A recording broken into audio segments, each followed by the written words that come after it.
Magandang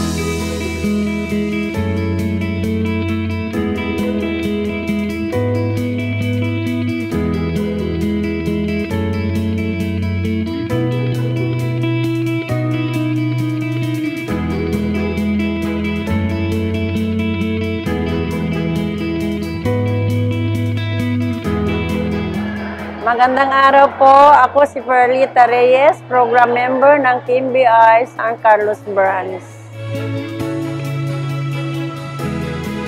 Matagal na po kaming nagtitinda sa Luma. Nandito kami ngayon sa public market. Mula nang nag-umpisa po akong magtinda ng gulay, madam, yan talaga pong hawak ko na. Parang kanya-kanya bang kanya-kanyang diskarte. Hindi naman mahirap yun, basta bumili ka ng gulay. Lalo kung mahal ang gulay, maganda rin pong kinikita dyan. Maliban na lang kung bagsak talaga, magtsatsaga kami sa 10-20 ang tubo bawat 1 kilo.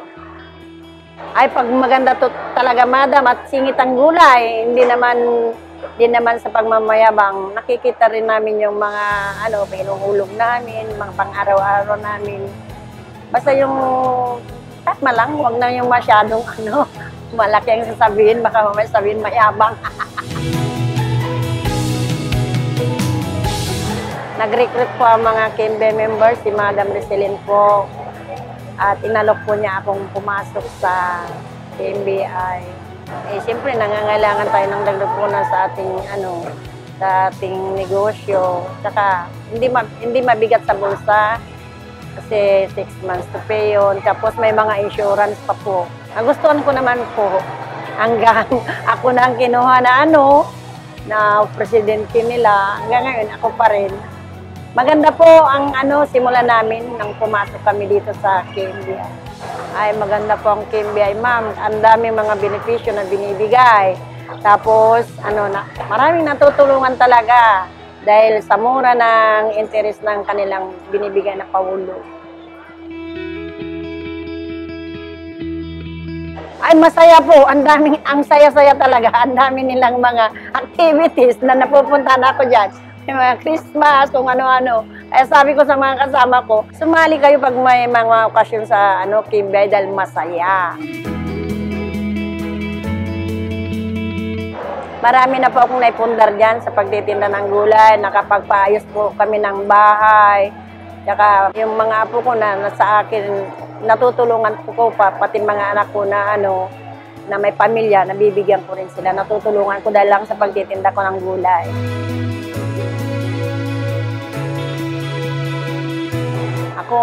Ako kasi matanda na po ako, ma'am. Kung gusto ko, kung anong marating ko sa buhay, mga anak ko na tuturuan ko sila na yung magnegosyo na rin para maabot nila yung mga gusto nila. Kasi ako, malapit nang mag-retire.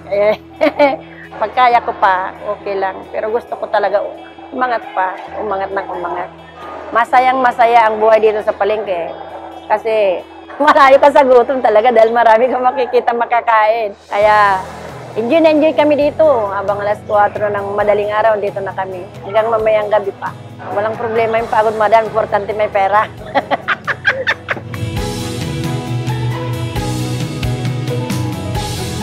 Ang gusto ko lang na tip sa mga kagaya ko negosyante, huwag lang damihan yung utang. Hawakan nila yung sarili nila na huwag maaakit sa mga iba-ibang utangan para hindi dadami yung hulugan. Para yung tubo, may sisipid din nila. May babang ganun.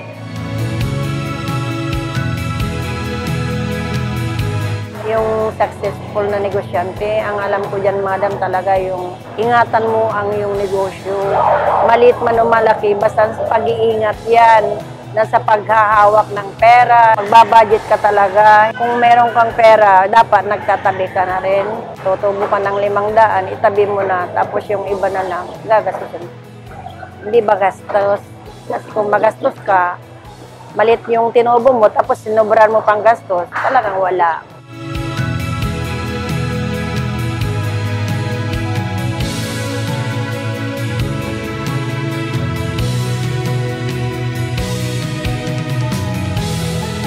Ako po si Perlita Reyes, program member ng San Carlos Branch na nagsasabing, masaya dito sa KMBI!